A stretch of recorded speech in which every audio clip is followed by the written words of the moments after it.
15% fuel economy saving, no torque steer, gets rid of all that horrible backlash. Just a far nicer car once this conversion's done on full-time 80 series, full-time 100 and full-time 105 series. Just a fantastic accessory.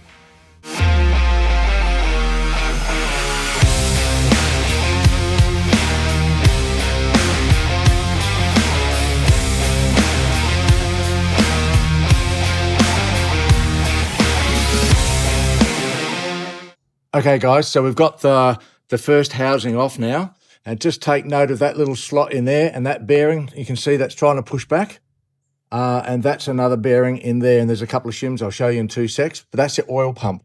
So if we have a look down here, we can see that's the shims that go on there, and that's the shims that go on the main diff carrier. And we'll clean all this up. I just thought I'd show you those as we pull it apart. So those shims need to go back in the right position on reassembly.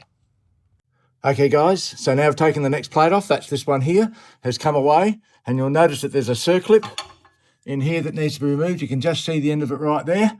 So you need to get a set of circlip pliers, flat nose circlip pliers, to pull those out. Same as what you'd use on the circlip on the front axles of any Landcruiser and Patrol. Anyway, that's the next step. I'll take that out, and then we can undo the ring of bolts here around this whole plate to expose the centre differential, which is in there. Flat-nosed circlip pliers, and that's the circlip that we've just taken out from that bearing that sits in behind that housing. Anyway, that will stop the aluminium casing coming off the next part, which I'll do now. Okay, so we've now undone the ring of bolts all the way around. All these bolts on this part of the housing, they're all the same size, just to let you know. And then on this first housing, 1, 2, 3, 4, they're all the longer ones. Those 4 on that height, and these ones here are the short ones. Now, to get this housing off, you can just get in here with a little jemmy bar. Oops, so I get my hand out of the way so I can focus in that little piece there with a jemmy. Like that. And that'll help you to start getting it away. And the other thing to remember, there's a little breather hose here. You can just see it comes off right at the top. A bit hard to get my hand out of the way, but that's got to come off to allow this housing to come off. So you can see now that that whole housing is come away, and I just got to slide it off. With the soft hammer, we're able to get this loose, and basically that will wiggle off. And what we have exposed there is basically the guts of the transfer case. So the next bit we're going to undo is to undo that ring of bolts. It's really important to hold this in here as you're withdrawing this after the bolts are undone, because if this comes back too far, the selector shaft moves back, and the little ball bearing, the detent bearing, will drop down into the transfer case, and you've got to take that whole thing apart at the top. So hold that in while you, after you've undone this and you're trying to pull this off, because that is the centre of the diff.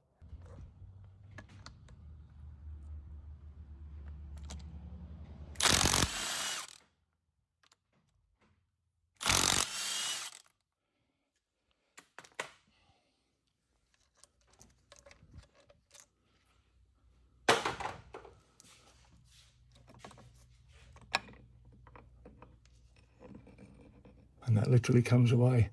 And that gear stays in there, and all of this gear comes out. I'll show you the replacement hub in a sec.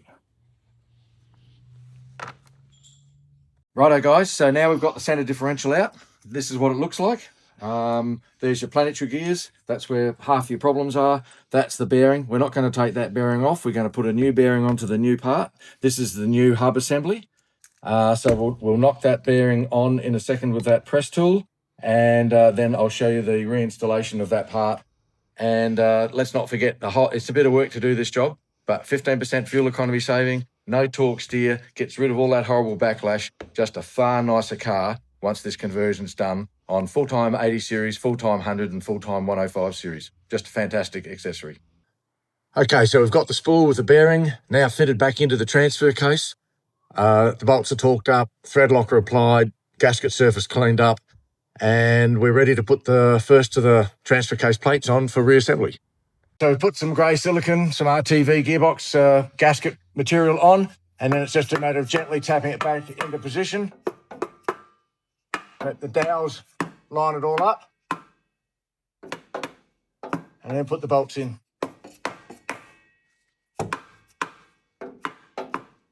And that is stage 1 reassembly done.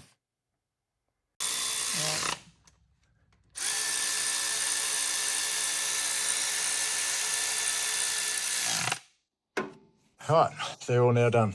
Put the breather back on is the next thing. Everybody forgets to put the breather on. There we go.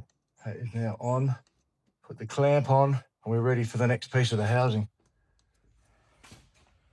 All right, so we put some grey sealant on this little cover. The circlip's back on the bearing.